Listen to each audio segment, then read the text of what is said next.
Hey, everyone, welcome back to the channel The Hill Report, where I break down the biggest stories shaking up the world. And today, oh boy, do I have a heated one for you. Senator John Kennedy just put the DEA administrator in the hot seat, grilling her on why the U.S. isn't doing what it takes to stop the deadly fentanyl crisis. His argument? We know where the cartels are. We know how to stop them, so why aren't we doing it? Stick around, because this one is going to blow your mind. And hey, if you love breaking down political showdowns like this, hit that subscribe button and turn on notifications. Let's dive in. Thank you, Madam Chair. Madam Administrator, the two cartels that are sending fentanyl into the United States are located in Mexico, aren't they? Yes, sir.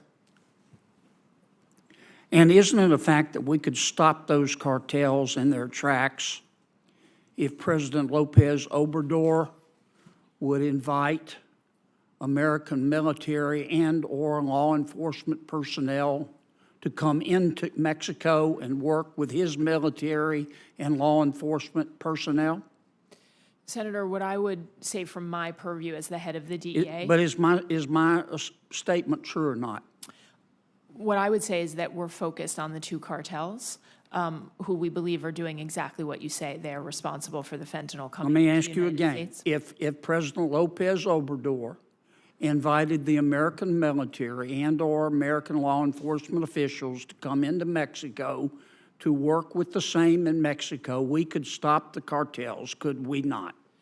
Senator, I believe this is a whole of government effort and has to be, including whether it's the military, us, FBI, Now, and others. Madam Administrator, I've listened to you here for almost an hour telling us how bad fentanyl is.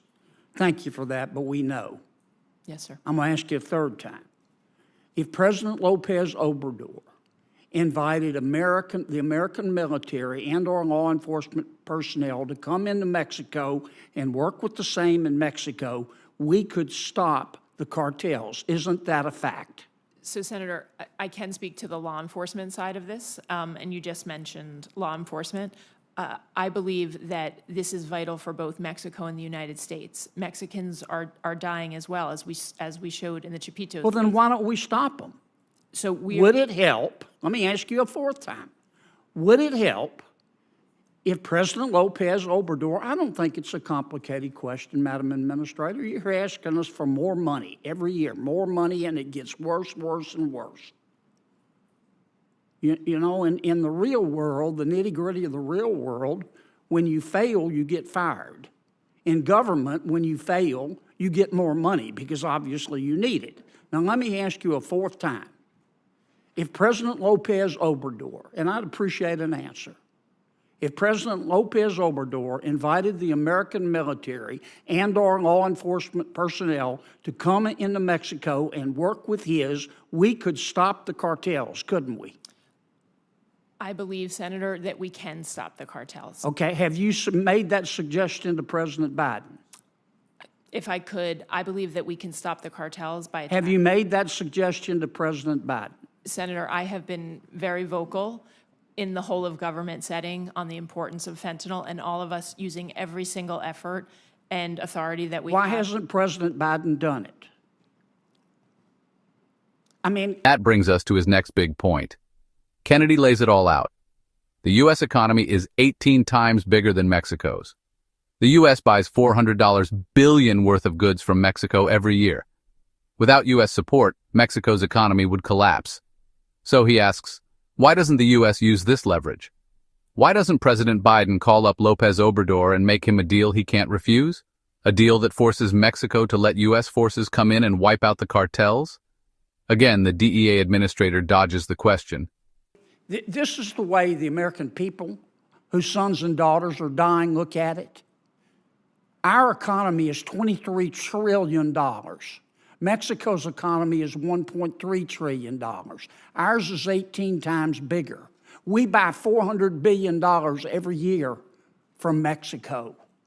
Without the people of America, Mexico, figuratively speaking, would be eating cat food out of a can and living in a tent behind an outback.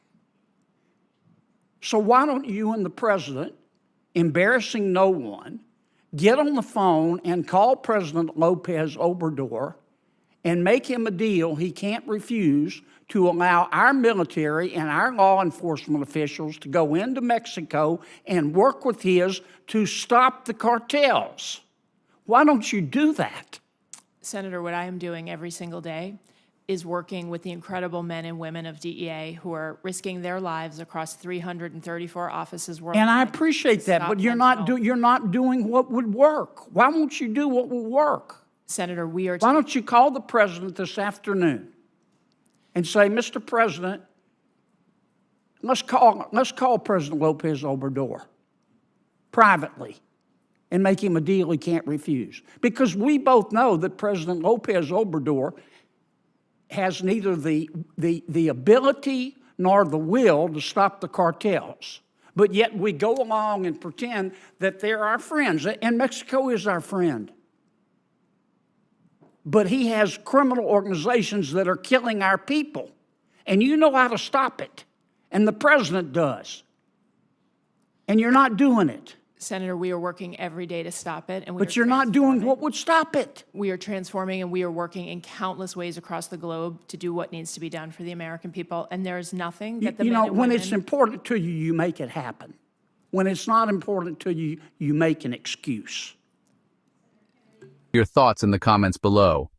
And before you go, make sure to smash that like button if you think this issue needs more attention. And of course, hit that subscribe button so you don't miss any of our deep dives into the biggest political battles happening right now. Thanks for watching, and I'll catch you in the next one.